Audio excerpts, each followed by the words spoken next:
बोलो गाओ, यहाँ से गाओ। टिक टिक वन, अरे रुक तो सही यार। टिक टिक टू, तुम टिक टिक थ्री, कौन से टिक टिक पापा? फोर। जल्दी बताओ ना। पापा, वो लड़की कौन है? लगता है किसी का एक्सीडेंट हुआ।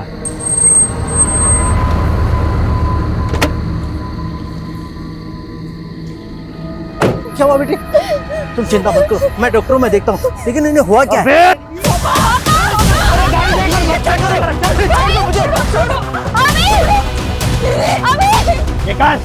निकाल तेरी ये घड़ी, चेन, पर्स, मोबाइल सब निकाल। मैं सब देखता लेकिन हम लोग दावत तो सामने है, मलाई जैसा बदन है छोरी का, चखने का बड़ा मन कर रहा है। गिरोह के नियम भूल गया है क्या? जनानियों की इज्जत करनी पड़ेगी। किसी भी औरत की बेइज्जती करी तो उसकी हाय लगेगी। अरे उल्टी गिनती शुरू हो जाएगी तेरी। भाई जी, है?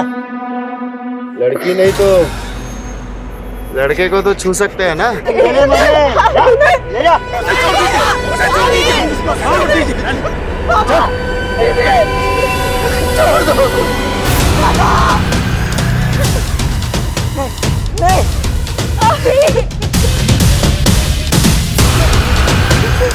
अबे रुक, मुझे जाने दो, कौन हो तुम? इस इलाके का राजा हूँ मैं, गब्बर।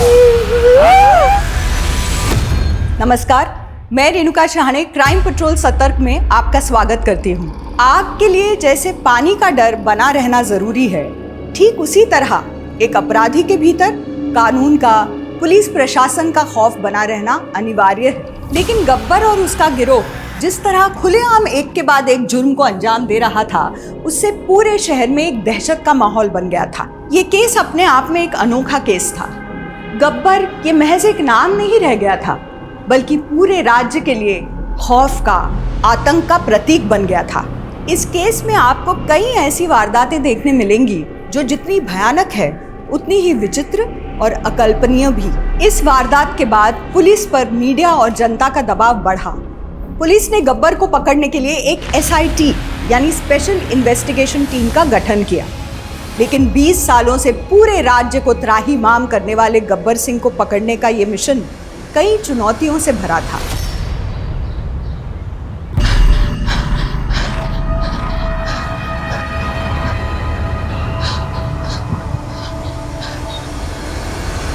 अभी सिर्फ 2 किलोमीटर हुआ है, 4 किलोमीटर और। कम ऑन पापा प्लीज, अब नहीं। पापा नहीं, ट्रेनिंग के टाइम सिर्फ गुरुजी। Come on come on come on. Very good Swati, very good, बहुत बढ़िया बहुत बढ़िया।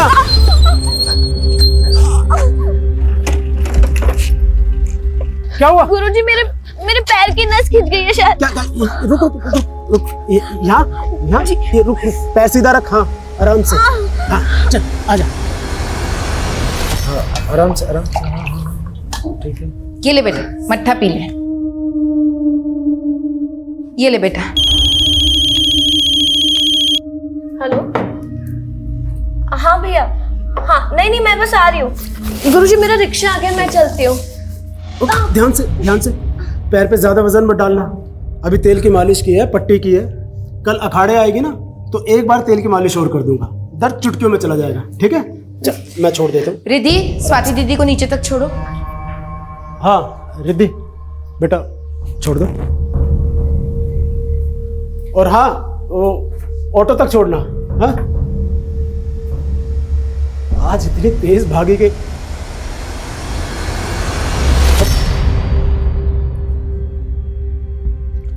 मट्ठा अच्छा है, तुमने बहुत अच्छा बनाया है। मुंह फुला रखा है। आज फिर तुम्हारी सहेलियों ने मेरे बारे में कोई बुरी बात की होगी ना, कि तेरा पति पहलवान पति चरित्रहीन है। आप तो हर चीज मजाक में लेते हैं। मैं जानती हूँ कि आपका दिल साफ है, लेकिन मोहल्ले वाले तो नहीं जानते ना। आप लड़कियों को कुश्ती सिखाना छोड़ क्यों नहीं देते?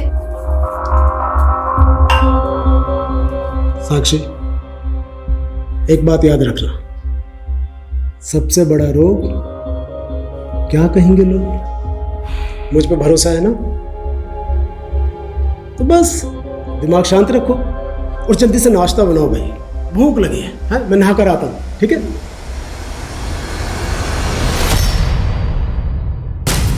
1999 गब्बर के खिलाफ पहला केस दर्ज हुआ 1999 में। और पिछले 20 सालों में उसके खिलाफ 200 केस दर्ज हुआ। शुरुआत छोटी मोटी चोरी चकारी से हुई, लेकिन आजकल वो लोगों को खुलेआम लूट रहा है। लेकिन सर 2014 से गब्बर का गिरोह किसी भी मर्डर में इन्वॉल्व नहीं था। पर पिछले 5 साल में 35 मर्डर केस दर्ज हुए, जिनमें ज़्यादातर पुलिस वाले हैं। सर लोग उसे गब्बर क्यों बुलाते हैं? जब पकड़ लेंगे तो खुद ही पूछ लेना। गब्बर का गिरोह दिल्ली से लेकर जोधपुर जाने वाला जो हाईवे है, उस हाईवे और उसके आसपास जो बाईपास है, वहाँ पर ज़्यादा एक्टिव है। हाल फिलहाल में उसने ज़्यादातर वारदातों को यही अंजाम दिया है, इसलिए हम शुरुआत यहीं से करेंगे। गब्बर को पकड़ने के लिए मैंने तो अंडर कवर ऑफिसर्स को बुलाया। सर गब्बर को आज तक किसी ने नहीं देखा। अगर ये पता लग जाए कि वो दिखता कैसा है तो उसको पकड़ने में आसानी होगी। वो बच्चा अभी हमारी हेल्प कर सकता है सर। अभी फिलहाल सदमे में, फिर भी कोशिश करते हैं। बुलाओ सर। सर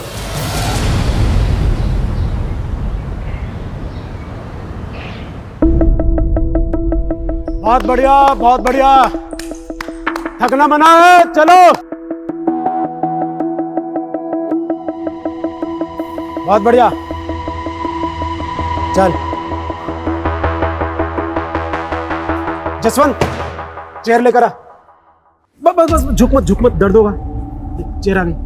बैठ बैठ बैठ बैठ बैठ, आराम से आराम से आराम से आराम से आराम से रख। बैठ। दर्द है? बहुत ज्यादा? अच्छा, घबराने की जरूरत नहीं है। मैं अभी तेल लगा दूंगा ना, मालिश कर दूंगा तो सारा दर्द खत्म हो जाएगा। और जब दर्द खत्म हो जाएगा तो मुझे रेस में रहेगी ना। आराम से आराम से आराम से आराम से पैर नीचे रख। चलो खड़ी हो। चलो भाई, सब अपनी प्रैक्टिस जारी रखो। चलो चलो, आराम से आराम से आराम से। चलो चलो चलो चलो चलो चलो। हाँ,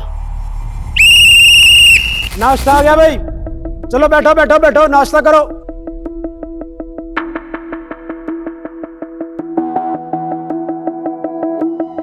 रिद्धि के एग्जाम खत्म हो गए, कुछ सोचा है? पैर बचा के। खाना खा लीजिए ना। खा रहा हूँ ना। Police arrest? मुझे? किस लिए? आपके ऊपर मर्डर का इल्जाम है चेतन कुमार। मुझ पर? लेकिन ये इल्जाम मुझ पर किसने लगाया और मैंने किसका मर्डर किया? वो सब बताते हैं आपको, पहले चलिए हमारे साथ, लेके चलो। एक मिनट, शांत रहो, शांत रहो, शांत रहो। मुझे कुछ नहीं होगा, आप लोग बेफिक्र रहो। मतलब गुरुजी, बस जब मैंने कुछ किया ही नहीं है तो ये मेरा कुछ नहीं बिगाड़ सकता।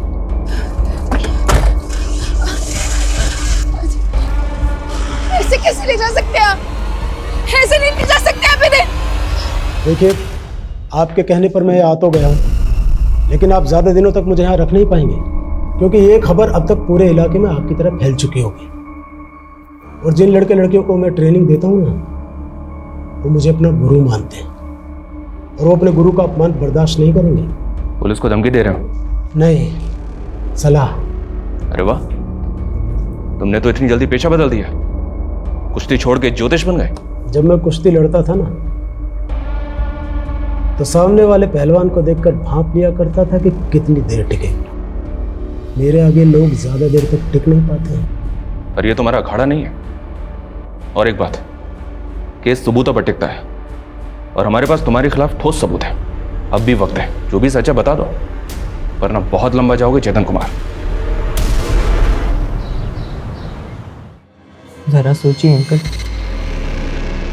अगर आप रात को सो रहे हो और आपके बिल्डिंग का वॉचमैन जोर जोर से चिल्लाए, तब आपको पता चलेगा। वॉचमैन?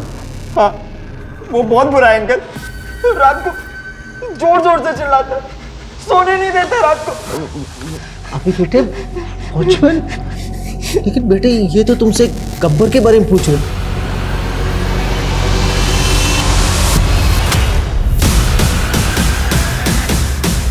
टैटू, ठुकरी का टैटू कौन से हाथ पे था? राइट हैंड पे? हाँ, नहीं, लेफ्ट, राइट, लेफ्ट, राइट। अभी अभी अभी it's okay, it's okay, relax. अभी भूल जाओ ठुकरी को। इधर देखो, देखो आपके पापा और दीदी तो उनका चेहरा नहीं देख पाए थे। और आपने तो उनका चेहरा देखा होगा, वो आपको साथ में लेकर गए। किसी का चेहरा याद? अब प्लीज सर, ये जितना जानता था बता चुका है, इसे और टॉर्चर मत कीजिए, हमें जाने दीजिए। ये क्या बोल रहे हैं सर आप? गुरुजी ने खून किया है, मैं नहीं मानता सर। सर हम मान ही नहीं सकते सर, गुरुजी को किसी ने फंसाया है, वरना गुरुजी तो काफी भले इंसान है। तुम यहाँ पे कब से ट्रेनिंग ले रही हो? सर 3 साल से मैं यहाँ कुश्ती सीखना चाहती थी, लेकिन मेरे बाबूजी को ये सब पसंद नहीं था। गुरुजी ने काफी समझाया बाबूजी को, लेकिन वो नहीं माने। तब तो इस बात को लेकर तुम्हारे पिताजी को चेतन पे बहुत गुस्सा भी आया होगा। मोहल्ले में सब गुरुजी से नाराज है, लेकिन गुरुजी को इन सब की परवाह नहीं है। पिछले 3 साल से गुरुजी मेरा रहना, खाना, पीना, ट्रेनिंग सबका खर्चा उठा रहे हैं। लास्ट ईयर जब मैंने एशियन चैंपियनशिप में सिल्वर जीता था तो मुझे 5 लाख का इनाम मिला था। मैंने जब वो गुरुजी को देना चाहा तो ये रकम तेरी है, तू रख। खिलाड़ी की जिंदगी बड़ी अजीब सी होती है। आज तू जीती है तो ये फूल मालाओं के हार, और अगर कल तुझसे ही कुछ गलती हो गई तो यही लोग जूतों के हार पहनाएंगे। सर गुरुजी ऐसा कुछ भी नहीं कर सकते, कोई उन्हें सच में फंसा रहा है।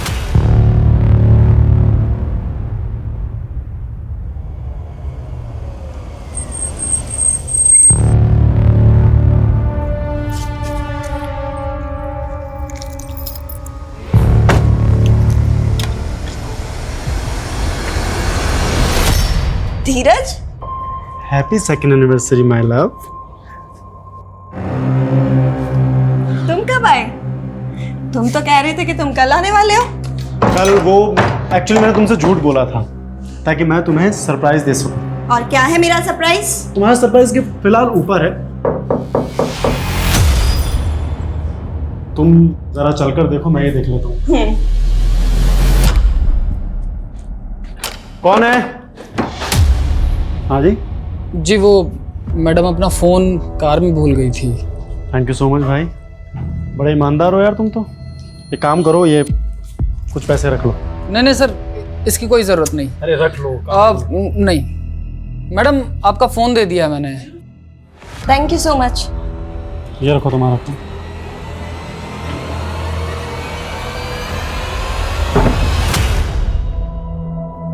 कहाँ है बुखार?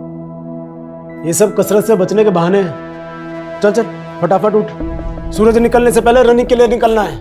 नहीं पापा, कसम से बहुत कमजोरी लग रही है। देखो तुम बहाने मत मेरी तो कोई बात मानते नहीं आप, कम से कम बेटी की तो मान लीजिए। ये क्यों झूठ बोलेगी? ठीक है भाई, आज कर लो आराम। अरे भाई दे तो दी परमिशन, अब आपने क्यों मुंह फुला रखा है? बनिए मत, मुझे पता चल चुका है आपने क्या किया है। क्या? आपने बिना मुझसे पूछे अपनी एफडी तोड़वा ली। अरे वो बच्चों के लिए रेसलिंग मैच और वो डंबल्स लेने थे, इसलिए बस। ये रेसलिंग अखाड़ा बस यही चलता रहता है आपके दिमाग में। घर का खर्चा कैसे चलेगा, रिद्धि की शादी कैसी होगी, सबके बारे में नहीं सोचते आप। अरे वो एफडी हमने रिद्धि की शादी के लिए करवाई थी।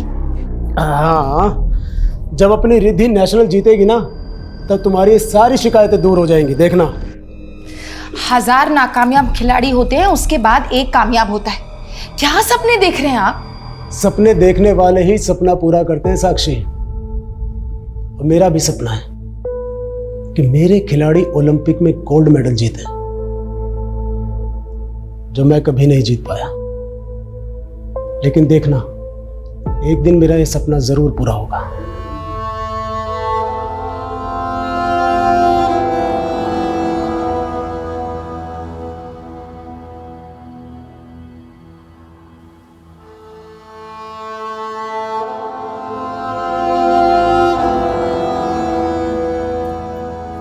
रिद्धि, तो अभी तक दौड़ने नहीं गई?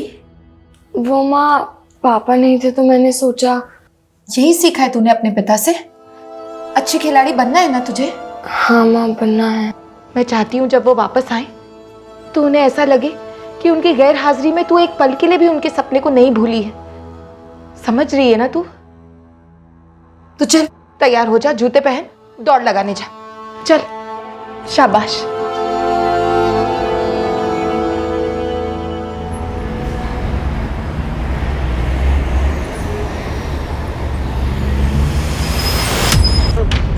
गाड़ी चलानी नहीं आती क्या? कौन हो तुम लोग?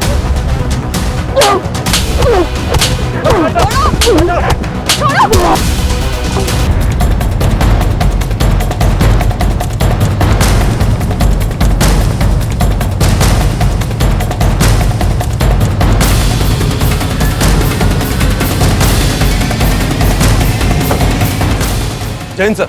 सर मरने वाले का नाम धीरज जिंदल है। इसकी कार उस तरफ लेकर भाग गए और सर वो उसकी वाइफ है केतकी। इनकी हालत देखकर लगता नहीं है कि इनके साथ किसी तरह की कोई जबरदस्त ज्वेलरी भी इंटैक्ट है। लेट्स टॉक टू हर।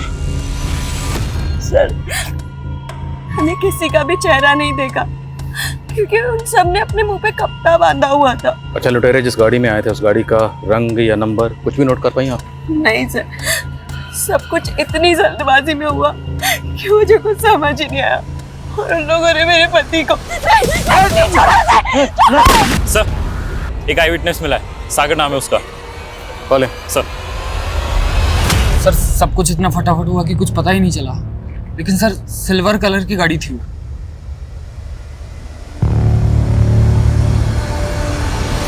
गाड़ी का नंबर नोट कर पाए हो? सर मैं जल्दबाजी में गाड़ी के नंबर पर तो ध्यान नहीं गया मेरा।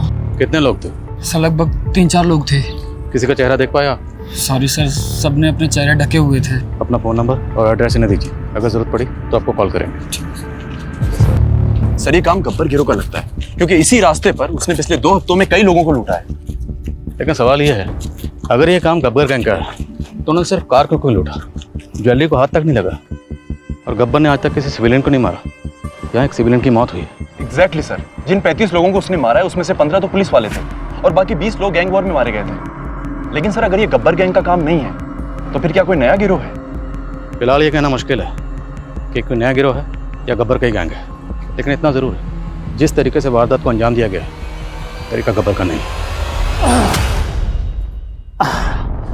सॉरी सर, आपके लिए एक सलाह है, आप भी वर्जिश किया कीजिए, शरीर चुस्त रहेगा। हाँ, आप कुछ पूछ रहे थे, पूछिए। 12 जून को कहाँ थे तुम? 12 जून आप कहाँ थे? सवाल पहले मैंने किया चेतन कुमार, तो जवाब भी आप ही दे दीजिए। मैं तो शायद थाने में ही था। लेकिन पक्का आप थाने में थे? तो मेरा जवाब भी कुछ ऐसा सही है, मैं भी अखाड़े में ही था शायद। लेकिन तुम्हारा फोन बलराम के एरिया में एक्टिव था, वो एरिया जहाँ पे उसका मर्डर हुआ था। ये कॉल डिटेल्स है तुम्हारी, इससे साबित होता है कि जब बलराम का मर्डर हुआ था तुम्हारा फोन वहीं पे एक्टिव था और तुम भी वहीं थे। साहब मैं ठहरा पहलवान आदमी, मोटी बुद्धि का, मुझे ये सब बातें कहाँ समझ में आती हैं। अब वैसे आपसे एक सवाल कर सकता हूँ? जब आपने मुझे अरेस्ट किया तो आप गांधीनगर गए थे क्या? नहीं। क्यों? आप नहीं गए थे, लेकिन मैं दावे के साथ कह सकता हूँ क्या आप अपने मोबाइल की लोकेशन निकलवाइए, पक्का गांधीनगर निकलेगी।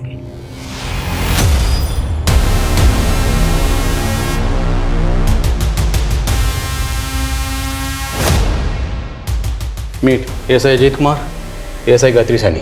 इस ऑपरेशन के लिए मैंने खास तौर पर इन्हीं दोनों को जोधपुर से बुलाया। मैं चाहता था कि हमारी टीम में कुछ ऐसे लोग शामिल हों जिनके बारे में यहाँ के लोगों को पता ना हो कि पुलिस वाले हैं। इन दोनों को अंडर कवर कॉप का अच्छा खासा तजर्बा है। वो जोधपुर का वाड़िया गैंग इन्हीं दोनों ने पकड़ा था।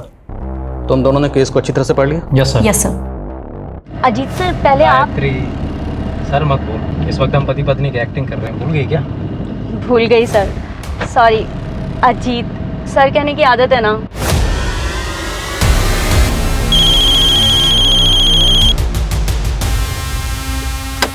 एक मिनट।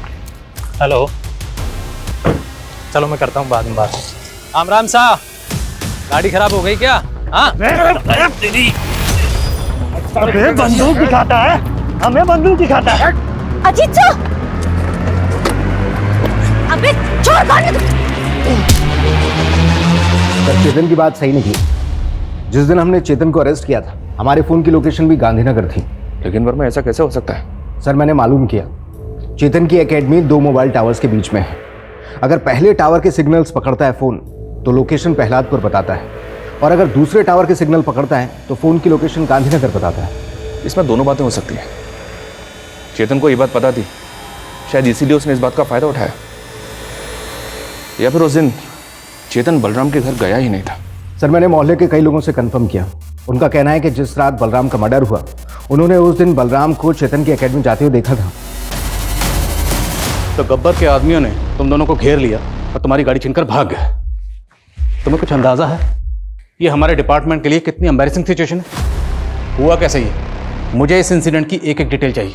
सर वो रास्ते में हमें एक आदमी दिखाई दिया था सर, उसकी बाइक ख़राब हो गई थी। उसकी मदद के लिए मैं आगे बढ़ा, उन लोगों ने घेर लिया sir. Sir I am not sure कि कोई आदमी था कि नहीं। तुम लोग एक मिशन पर थे, इतने लापरवाह कैसे हो सकते हो? भाई जी बहुत जान है इसमें तो। अरे दे साले के। भाई पुलिस वाले हैं, आईडी मिली है।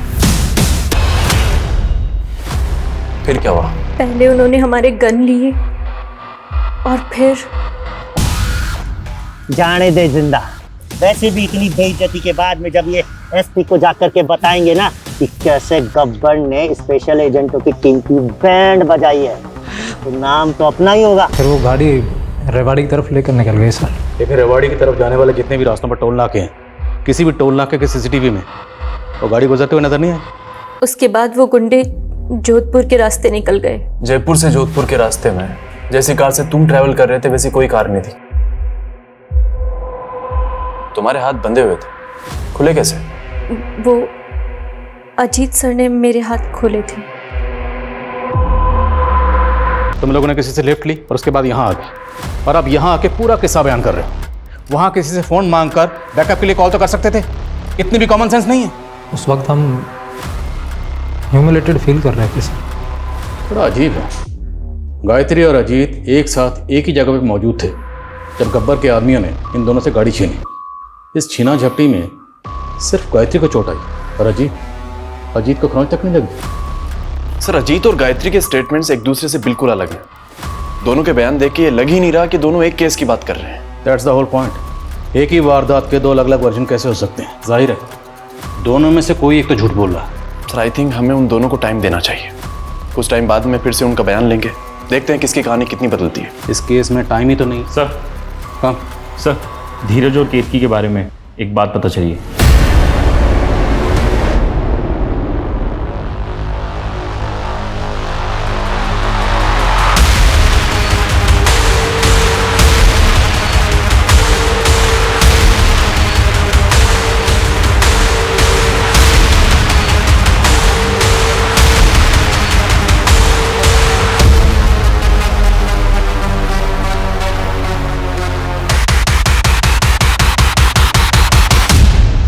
हाँ सर, धीरज दोस्त था मेरा, लेकिन एक नंबर का लफंगा आदमी था। केतकी के पैसों से उसका घर चलता था और जब वो बेचारी बाहर जाती थी तो वो किसी भी लड़की को बुला लेता था, कहता था कज़न है।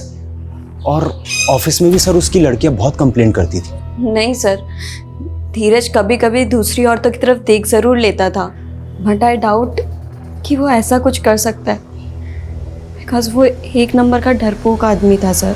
चेतन कुमार, तुम्हारी टॉवर वाली बात तो सही निकली, लेकिन इससे ये साबित नहीं होता है कि तुम निर्दोष हो। अगर तुम वाकई में खुद को निर्दोष साबित करना चाहते हो तो मर्डर वाले दिन शुरू से लेकर आखिर तक बताओ हुआ क्या था। जिस रात बलराम का मर्डर हुआ उस दिन सुबह वो मुझसे मिलने के लिए मेरी रेसलिंग एकेडमी आया था। जसवंत, मुझे गुरुजी से बात करनी है। तूने गुरुजी का पहले ही बहुत अपमान कर दिया है, तू जा यहाँ से अब। जसवंत शांत हो। यह अखाड़ा हमारा मंदिर है और यहाँ जो कोई भी आता है वो हमारा मेहमान है। बलराम, अब क्या हुआ? अभी भी कोई आरोप लगाना है मुझ पर? माफी मांगनी है आपसे गुरुजी। मैंने अपनी नाकामयाबी का गुस्सा आप पे निकाला, मुझे माफ कर दीजिए गुरुजी। बलराम, बलराम खड़ो, जा, माफ किया। गुरुजी, अगर आज आप मेरे घर पे चाय के लिए आएंगे तो मुझे भरोसा हो जाएगा कि आपने मुझे माफ कर दिया। आएंगे ना गुरुजी?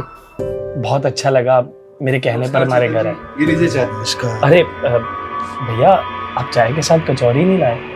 हाँ तो बस अभी 2 मिनट में लेता हूँ नंदू की दुकान से। अरे नहीं नहीं नहीं, उसकी कोई जरूरत नहीं। अरे गुरुजी, इसकी जरूरत है। इसी बहाने से हम थोड़ी देर बातचीत कर लेंगे।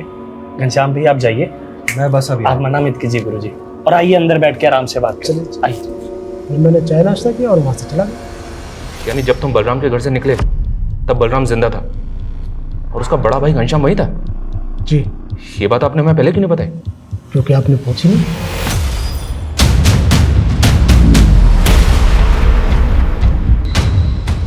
देख, शारजा कप जो है ना वो 1999 में नहीं 1998 में हुआ था, और उस साल सचिन ने सेंचुरी मारी थी 143 ऑन 131 बॉल्स।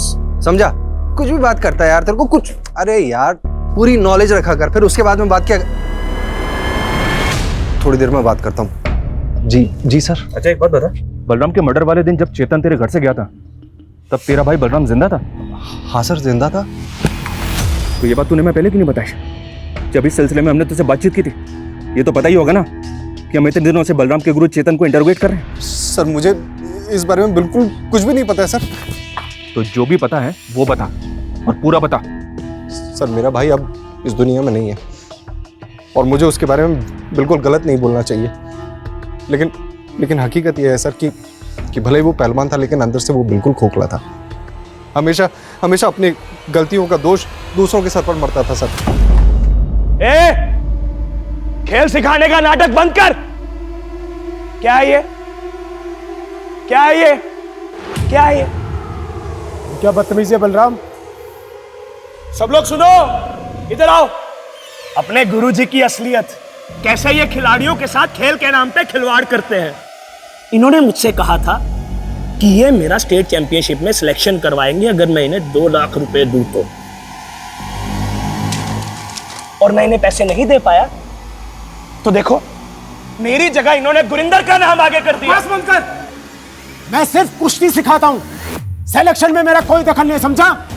झूठ बोल रहा है ये। और जब इसके भ्रष्ट होने की शिकायत मैंने एसोसिएशन में की तो इसने मुझे ही झूठे डोपिंग टेस्ट में फंसा दिया और सस्पेंड करवा दिया। गुरु कहलाने बलराम, बहुत हो गया। अगर मेरा दिमाग खराब हो गया ना तो तुझ पे बहुत भारी पड़ेगा। हिम्मत है तो आओ, कर लेते हैं। गुरुजी से बदतमीजी नहीं, और ज्यादा पहलवानी दिखाने का शौक है ना तो तेरे जैसे बहुत पहलवान है यहाँ पे। चल। सर मैंने अपना भाई खोया सर, और मैं भी चाहता हूँ कि उसके गुनहगारों को सजा जरूर मिले, लेकिन सर मुझे यकीन है कि चेतन जी बेगुनाह है, और मैं किसी बेगुनाह पर आरोप कैसे लगा सकता हूँ सर? जब तुम्हारे भाई पे हमला हुआ था उस वक्त तुम कहाँ थे? उस वक्त मैं चेतन जी के साथ ही निकल गया था सर। वो एक दोस्त के यहाँ पार्टी थी तो वहीं पर गया था। ये चेतन तुम्हारे घर पे कब आया था, और जब वो घर से गया तब कितना बजा था? सर वो टाइम तो मुझे याद नहीं है सर, वो, लेकिन हाँ सर अंधेरा हो गया था। सर क्या है ना, मेरी याददाश्त थोड़ी कमजोर है सर। अभी क्रिकेट के बारे में तुझे सब याद था, अभी अचानक से याददाश्त भी चली गई। थाने चल, सब याद आ जाएगा तुझे। सर मैं सच बोल रहा हूँ सर, मेरी बात पे यकीन कीजिए सर। सर 1 मिनट रुकिए, मैं मेरे पेपर्स लेके आता हूँ सर।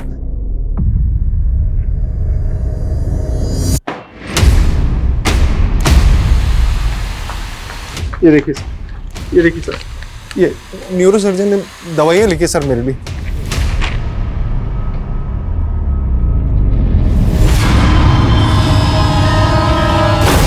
अजीत की जिंदगी का जिस तरह अंत हुआ वो वाकई दुखद था, लेकिन वो क्या वजह थी जिसने अजीत को इतना बड़ा कदम उठाने के लिए मजबूर किया, ये राज अब भी बना हुआ था। तो दूसरी ओर ये साबित हो सके ऐसा कोई सबूत पुलिस को नहीं मिल पाया था। कई ऐसे राज थे जिनसे पर्दा उठना अभी बाकी था।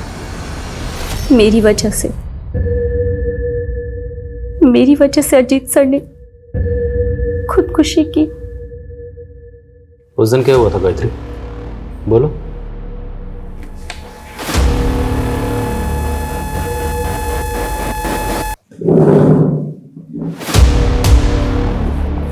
बोलो गायत्री, उस दिन क्या हुआ था?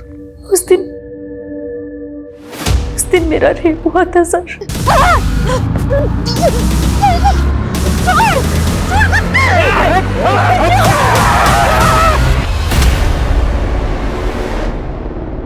मेरी शादी होने वाली है सर, और इसीलिए अजीत सर ने सोचा कि अगर ये बात सबके सामने आ गई तो मेरी शादी टूट जाएगी।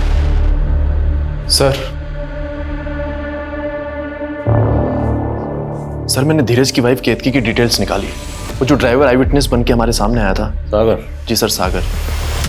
दरअसल वो केतकी का बॉयफ्रेंड है।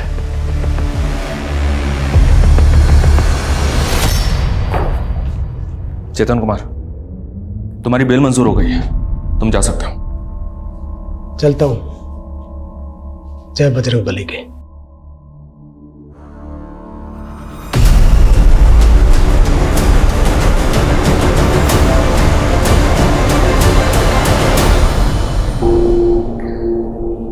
सागर?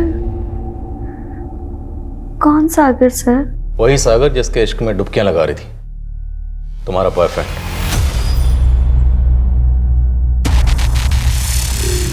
बहुत दर्द हो रहा है, आप प्लीज डॉक्टर को बुला देंगे? अब तुम्हारा इलाज डॉक्टर ने, तुम्हारा इलाज हम करेंगे। पूजा, लेके आओ मैडम को। सर, मेरा पति एक ठग था। वो पॉन्जी स्कीम चलाता था। खुद तो चला गया, लेकिन जिन लोगों ने इन्वेस्ट किए थे वो सब मेरे पीछे पड़ गए थे। इसलिए हॉस्पिटल में एडमिट होने का झूठा नाटक किया। तो मैं बेचारी क्या करती सर? मैं अकेली बेसहारा औरत, सब सारे पैसे मांग रहे थे सर मुझसे। अरे पूजा, मैडम को अच्छे से रुलाओ, मदद करो। नहीं सर, मैं ठीक हूँ। तो ठीक से जवाब दो। जिस दिन जिस जगह तुम्हारे शौहर धीरज, वहां तुम्हारा बॉयफ्रेंड सागर भी मौजूद था। क्यों? वो तुम दोनों को फॉलो कर रहा था ना? सागर ने भी धीरज की इस स्कीम में पैसे इन्वेस्ट किए थे। उसे बस अपने पैसे चाहिए थे, इसलिए वो हमें फॉलो कर रहा था। तुम्हारे और तुम्हारे बॉयफ्रेंड सागर, इन दोनों के बीच में कबाब में हड्डी था तुम्हारा शौहर धीरज, जिसे तुम दोनों ने बाहर फेंक दी। नहीं सर, ऐसा कुछ भी नहीं है। मैंने धीरज को नहीं मारा। और सागर से अफेयर, सर सागर से अफेयर भी मैंने धीरज से परेशान होकर के ही किया था। अरे सर, एक मिनट। सर, पिछले 18 सालों में गब्बर के खिलाफ हुए सारे केसेस इस फाइल में हैं। और सर, उसी पैटर्न के दूसरे केसेस और सारे विक्टिम्स के स्टेटमेंट्स इन दोनों फाइल्स में हैं। सर, क्राइम की मॉडस ऑपरेंडी चेक करते हुए मैंने रियलाइज किया कि एक स्पेसिफिक पैटर्न बन रहा है। पूरी टीम को बुलाओ और केतकी को वार्निंग देकर छोड़ दो, और उसे कहो शहर छोड़ के कहीं ना जाए। सर, पिछले 18 सालों में 200 से 300 केसेस रजिस्टर्ड हुए हैं, और इन सारे केसेस की मॉडस ऑपरेंडी गब्बर की मॉडस ऑपरेंडी से मैच होती है। और मैं I come in sir? Yes Gayatri, you can also join. Thank you sir. Welcome. और इन सभी केसेस में एक चीज कॉमन है, जहां जहां ये लूट हुई है वहां पे एक आदमी नजर आता है। वो आदमी कभी होता है, कभी अंदर होता है। और इनके साथ एक 13-14 साल की बच्ची भी नजर आती है। और आखिरी 2 केसेस में जो आदमी नजर आया था उसकी उम्र काफी थी, एक उम्र दराज आदमी था, तकरीबन 50 से 60 साल की उम्र का। और ये लोग सिर्फ टारगेट को रोकने का काम करते हैं, ये लूट में इन्वॉल्व नहीं होते। ये गिरोह दिल्ली जोधपुर का जो हाईवे है, इस 400 किलोमीटर के एरिया में एक्टिव है। उस हाईवे के आसपास के 20-21 शहरों के लोगों को ये अपना टारगेट बनाते हैं। आज तक जितनी भी वारदातें हुई हैं, वहाँ की लोकल पुलिस ने कुछ स्केचेस भी बनवाए विक्टिम की हेल्प से, लेकिन अभी तक कोई भी पकड़ा नहीं जा सका। उसकी वजह यह है कि गिरोह जो है हाईवे के आसपास किसी भी गांव या शहर में नहीं रहते, ये जंगलों में रहते हैं। जंगलों से आते हैं, लूटपाट मचाते हैं, वारदात को अंजाम देते हैं और वापस जंगल में चले जाते हैं। लेकिन सर, वो बूढ़ा आदमी, वो काफी कमजोर है, वो जंगलों में नहीं रहता होगा। राइट, वो बूढ़ा आदमी इस केस की कमजोर कड़ी है। ये बूढ़ा आदमी है, हमें इसी को टारगेट करना है, ढूंढना है इसे। लेकिन सर, ये तो बहरूपिया है, वेश बदल कर घूमता है, उसको पकड़ेंगे कैसे? एक तरीका है, इस हाईवे के आसपास जितने भी हॉटस्पॉट हैं, जितने भी ऐसे एरिए हैं जहाँ पे अगली वारदात होने के चांसेस हैं, वहाँ पे 2-2 लोगों की टीम बनाओ, खबरियों को एक्टिव करो और सारे हॉटस्पॉट पर 24 घंटे नजर रखो। एक और बात सर, अभी ने कहा था कि गब्बर की गैंग के किसी एक आदमी के हाथ में उसने टैटू का निशान देखा। Right, tattoo. वो टैटू कुछ इस तरह का है। इस टैटू को गौर से देखो, ये कोई ट्रेडिशनल टैटू लगता है। जंगल और पहाड़ के आसपास जितने भी इस तरह के टैटू बनाने वाले हैं, सबसे पूछताछ करो, हो सकता है इस गिरोह के कोई क्लू मिले। So you guys are ready? Sir.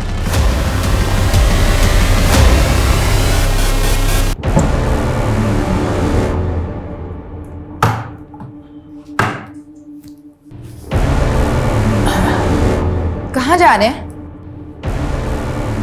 बड़े दिनों से सैर नहीं की।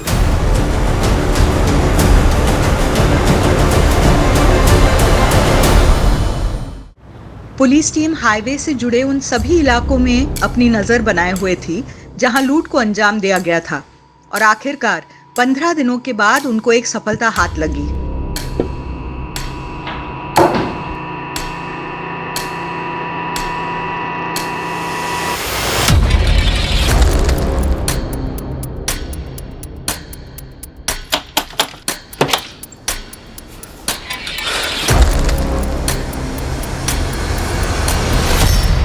ये लीजिए मुर्गा।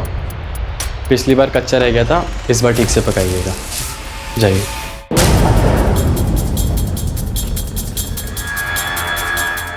सर उस घर में करीब 3-4 लोग होंगे।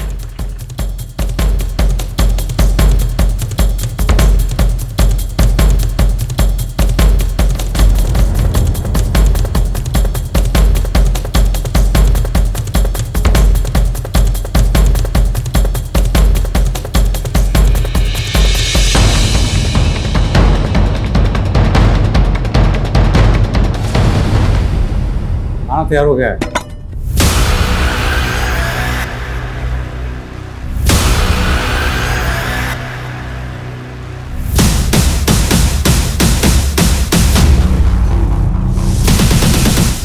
बाहर पुलिस है, अलर्ट हो जाइए।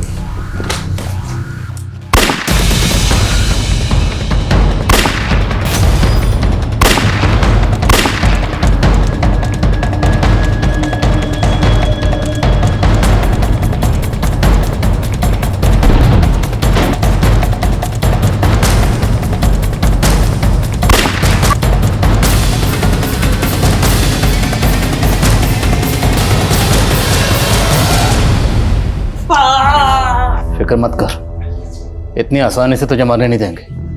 अभी तुझे बहुत से सवालों के जवाब देने। और तू ये देखिए,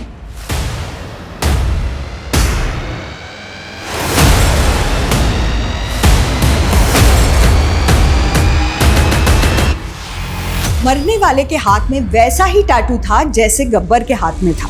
क्या गब्बर वाकई मारा गया था?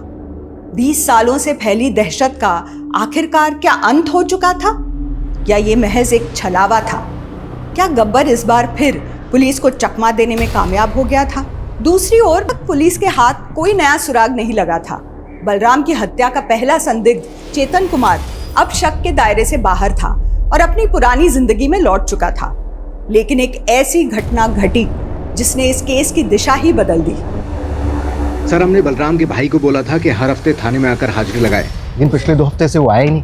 मैंने घर जाकर मालूम किया तो पता चला कि घर पर ताला लगा हुआ, लगता है फरार हो गया।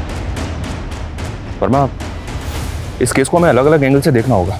एक काम करो, सबसे पहले ये पता करो कि बलराम और चेतन के बीच में रिश्ते कैसे थे, और इस घनश्याम का भी तुरंत पता करो। बच के जाना नहीं चाहिए वो। सर, सरकारी गवाह बन जाओ। मैं कोशिश करूंगा कि तुम्हारी सजा कम हो, और ये भी कोशिश करूंगा कि गब्बर के ऊपर जो इनाम था वो भी तुम्हें मिले। वैसे बच्ची है कौन? वो गब्बर की बेटी है। उसकी मां मर चुकी है, और वो घर में मरने वाला गब्बर नहीं, बंसी था। तुम्हारा गब्बर से क्या रिश्ता है? मैं सुमित का नाना हूं, जिसे आप गब्बर के नाम से जानते हैं। सुमित का बाप लुटेरा था, कालिया डाकू। सुमित को भी जेल हुई। नाबालिग था, इसलिए उसे सुधार गृह में भेज दिया गया। फिर सुधार गृह से वो भाग करके बाहर निकला और उन 5 गांव वालों को मार गिराया। वहां से वो गब्बर बन गया। ये सुमित और गब्बर कहाँ मिलेगा?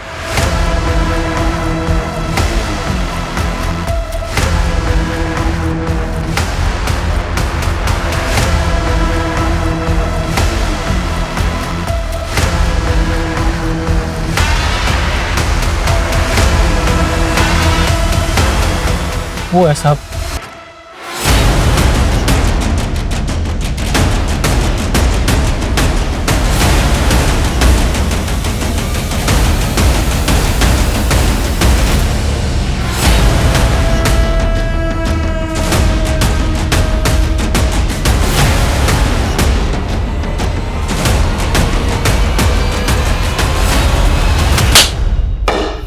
कितने कत्ल किए कभी गिना नहीं, होंगे कोई 35-36।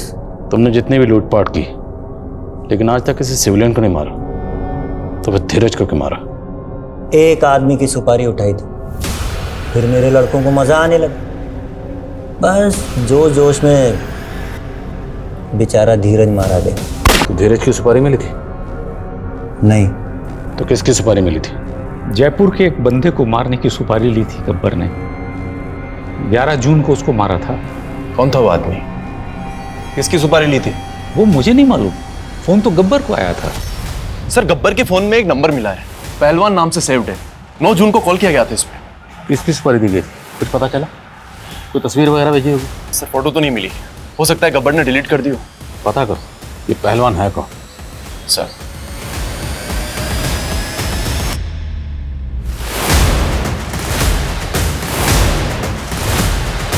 सर, निर्माण नगर पुलिस ने पहलवान को अरेस्ट कर लिया है।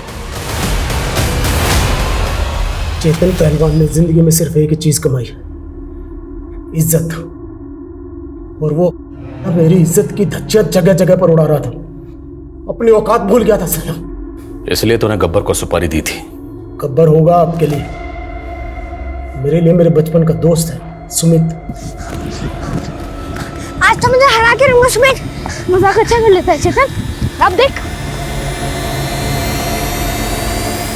मैंने उससे मदद मांगी। अरे शांत हो जा मेरे पहलवान। नहीं सुमित, उसने मेरी इज्जत मिट्टी में मिलाई है। मैं उसका नामो निशान मिटा देना चाहता हूँ। तूने कह दिया तो समझ, हो गया उस पहलवान का राम राम। मैं तेरे साथ रहूंगा, मैं अपने हाथों से उसे मारना चाहता हूँ। मेरे ही अखाड़े में आकर मेरी इज्जत उतारेगा। हाँ क्या देखा?